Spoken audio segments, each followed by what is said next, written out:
Welcome back to Success with Vision Loss. I'm Kevin McNally. Last time I was discussing the day at Massachusetts Eye and Ear Infirmary and what it was like and all the different tests that we had to go through. It's not always easy up there. It was not always easy up there. And anything I say about Massachusetts Eye and Ear is about the tests and how I interpreted the tests as a kid or even as an adult. The people up there, the doctors, the nurses, all the staff, they're awesome. And they do a great job, and they're very accommodating and pleasant. And so definitely not a knock on their abilities by any means. A day at Massachusetts Eye and Ear. You know, I'm also today going to talk about just dating and kind of the things that surrounded dating when you have a retina disease that doesn't allow you to see at night, basically, at the time.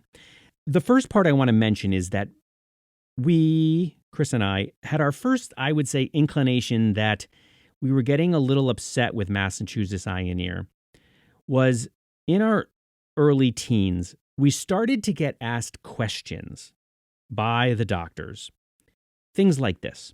Do city buses disappear in your vision? And that one stands out in particular because, no, city buses at the time did not disappear in my vision. And I remember Christopher and I both being kind of annoyed. Now, remember, we're teenagers, right? So we probably had a little, at least I had a little angst in me.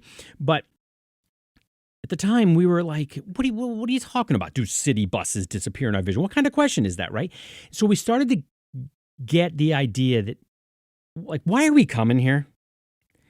We come here, we get tortured in our minds, get all these tests. Somebody's paying a lot of money for this, either my parents or the insurance or whatever. And then we get asked these questions that just hurt. And we're being told we're going to be blind, and we weren't at the time. And then we get asked, do city buses disappear? Do planets disappear? Do those big, large buildings not show up in your vision? And at the time, we couldn't even relate to those questions because that was not going on. Yes, nighttime, very difficult. Couldn't see. That's not what they were talking about. They're talking about just daytime vision. Do you not see a huge city bus coming down the road? The Greyhound. And I recall talking with Christopher, and I think this is one of the reasons we started, as we got older there in the late teens, to not go as much to Mass Eye and Ear, because we quickly realized that the tests, the cost, but there's never any good news. And I think they were trying to figure it out, and that's fine, but they were trying to figure it out just as much as we were. But we knew one thing for sure. There's nothing they could do. There wasn't a cure. There's no fix. So why are we doing this? It's never good news. And at the time, we could not really understand why we're doing this. And I think that's why we fell away later on in our early 20s, and Christopher for a long time, and me for a long time until I got going back again. But that's for another day. So do city buses, Greyhounds, disappear in your vision? And that was around the same time that we were learning to drive and getting our driver's license. And what were we going to do was the question. Were we going to get a regular driver's license and obviously not drive at night? We knew not to do that. Or were we going to apply for like a special license that said, do not drive at night or, daytime use only? And I remember conversations about that and trying to figure out what we were going to do. And if memory serves me correctly, we had a driver training program that we were part of, and I was part of. And I remember, and I think I'm right on this, I remember when we went to get our driver's license, we actually went with that, I went with that training person. And at the first license I got was one that actually had a restriction for nighttime. And I recall my mom being very upset that we had this.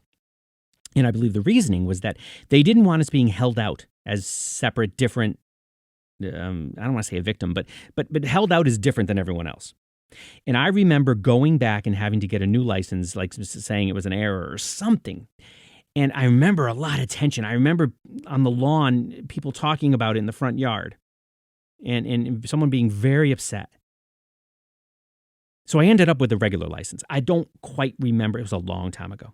I don't quite remember how it happened, but I ended up with a regular license. But I didn't drive at night, except for 2 times. So Dad and Mom, if you're listening, you might want to, go do something else for a moment. There was one time I drove down at our beach house. I drove with a friend around our area there at night. It was kind of some nice roads. There's not a lot of people on the road, so it wasn't anything necessarily dangerous, and I was with him. There was one other time I drove in Fort Myers, but that was more of a safety issue. I had to drive because of a particular reason. Both times were fine. Don't make a habit of it, obviously, but I did end up twice having to drive at night. But driving at night and dating is something the vast majority of people, take for granted. You all, the sighted world, you never even have to think about this. The only thing you have to think about is making sure you're home on time for your curfew. That is not the story that I had to deal with.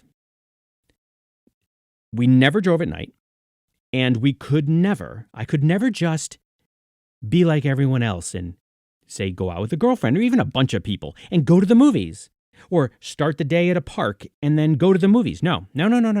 I always had to plan, always had to be home before sunset. Then I had to figure out how, living way out in the country town of Simsbury, how I was going to get picked up, get brought around, get brought back safely. And so I always had to rely on other people. And that meant with dating, I had to rely on, say, a girlfriend. And first of all, I had to explain the vision loss, which really, at the time, it was mostly at night. And I always had to explain this, and I had to make people understand that, yes, I look normal and I drive during the day, but then at night, I don't drive anymore. Now, nobody in their right mind would voluntarily just not drive at night, especially when you're young. And back then, we all wanted to drive. A little different now, it seems, but we all were excited to drive.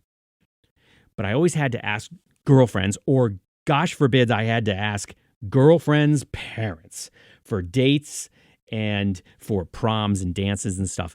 The parents, either mine or the girlfriends, had to drive us there. Now, I think I was just known as the person that didn't drive at night for whatever reason, but it had an impact. And I think the major impact is just that I could never relax. It's something you all just would never understand, because I always had to be thinking about what time it is. Is there going to be a thunderstorm today? And it's going to make it super dark out and I'm not going to be able to drive. Where are we? How far are we from home? Am I going to be able to make it back in time? Oh, and then, hey, John, can you come pick me up and bring me back and forth and everything else? And, so it's you always have this part of you that's assigned to worrying and planning and dealing with plans, basically. So dating was no different, and dating was difficult somewhat, but as people started to get their driver's license and, the right person doesn't mind helping out and driving around. If they want to be with you, they want to be with you. So they're going to drive you, and if it works out. So it did work out.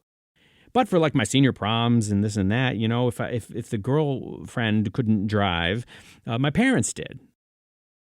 So it was different. But hey, it made me who I am, and that's kind of the eye opener for today. Here's a little eye opener, a little secret. I wouldn't change it. I wouldn't change all the side effects of having this retina disease. I wouldn't ask that I never had it, because it really did help shape who I am. And overall, I like who I was, who I am, where I'm going, and what the eye disease has taught me as a person, what it has instilled in me. And I don't think it meant to. It's just a byproduct of having something like this with a person like me. The result, like I said before, the benefit, the greatest benefit, is knowing those things you can control and those things you cannot. And that is just a benefit of the eye disease. Yes, it was hard. Yes, it is hard. It's only getting harder. But it helped shape who I am. And I think the right people in my life back in high school, whether it was girlfriends or whatever, I think that showed. And so people were willing to help. That's my eye-opener for today. Thank you for listening. Remember, email me, kevin@successwithvisionloss.com. Comments, questions, constructive criticism. And go to my webpage, successwithvisionloss.com, and sign up for automatic alerts. It's on the first page there when you get there. That way you'll be notified when I post one of these audio blogs. Thank you again, and take care of yourselves.